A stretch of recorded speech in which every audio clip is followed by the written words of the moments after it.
Ya, kali ini kita akan belajar dari satu peristiwa dalam Alkitab tentang Yesus memberi makan 5.000 orang yang terdapat di dalam kitab Injil Markus pasal 6 ayat 30 sampai ayatnya yang ke-44.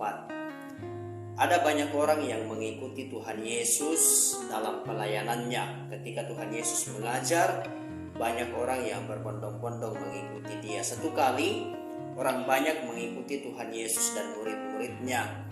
Nah, ketika hari sudah hampir malam, dalam peristiwa ini dikisahkan seperti itu, murid-muridnya berkata kepada Tuhan Yesus, suruh mereka pulang sebab di sini tidak ada makanan, supaya mereka bisa membeli makanan di desa-desa atau di kampung-kampung terdekat. Tetapi ketika Tuhan Yesus melihat orang banyak itu, Alkitab mencatat bahwa tergeraklah hatinya oleh belas kasihan kepada orang banyak itu.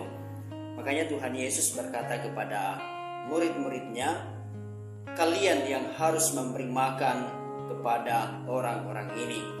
Nah, salah satu di antara muridnya berkata bahwa di sini tidak cukup makanan. Kemudian Tuhan Yesus berkata kepada mereka, kalau kita perhatikan di ayatnya yang ke-37 dikatakan seperti ini. Tetapi jawabnya, kamu harus memberi mereka makan, kata mereka kepadanya. Jadi haruskah kami membeli roti seharga 200 dinar untuk memberi mereka makan? Tetapi ia atau Tuhan Yesus berkata kepada mereka, berapa banyak roti yang ada padamu? Cobalah periksa. Nah, setelah mereka memeriksa, ternyata mereka punya modal 5 roti dan 2 ikan.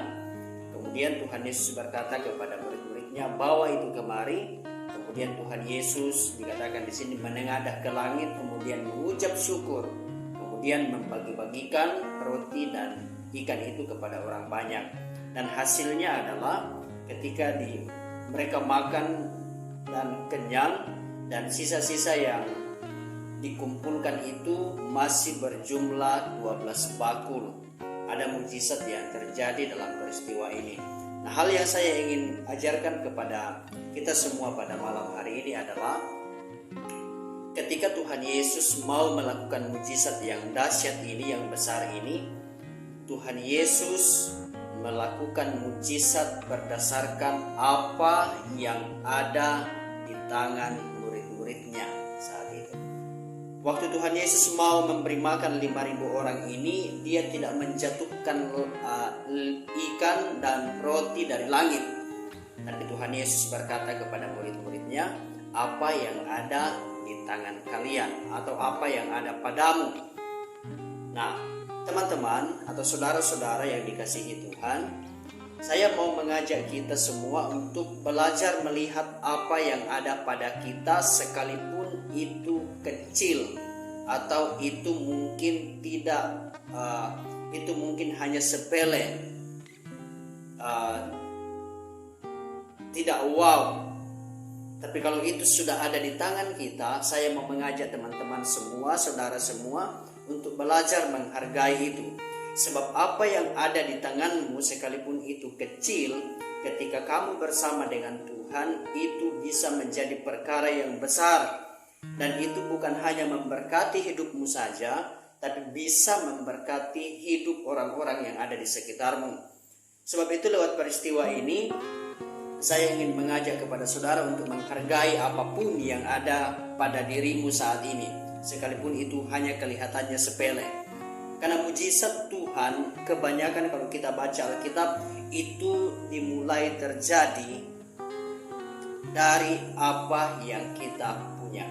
Seperti di pernikahan di Kana, ketika Tuhan Yesus ingin mengubah air menjadi anggur. Anggur yang ada itu Tuhan Yesus tidak tumpahkan dari langit, tetapi itu diambil dari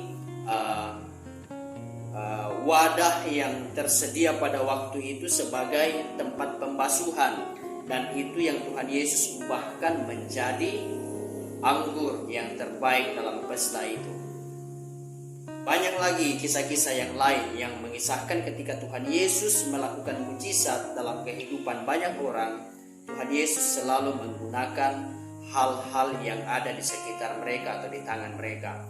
Ketika bangsa Israel ingin keluar dari tanah Mesir dan mereka harus menghadapi laut Teberau, mujizat spektakuler yang terjadi pada waktu itu adalah laut terbelah dua menjadi jalan yang kering, dan itu dimulai dari tangan Musa yang memegang tongkat yang kecil.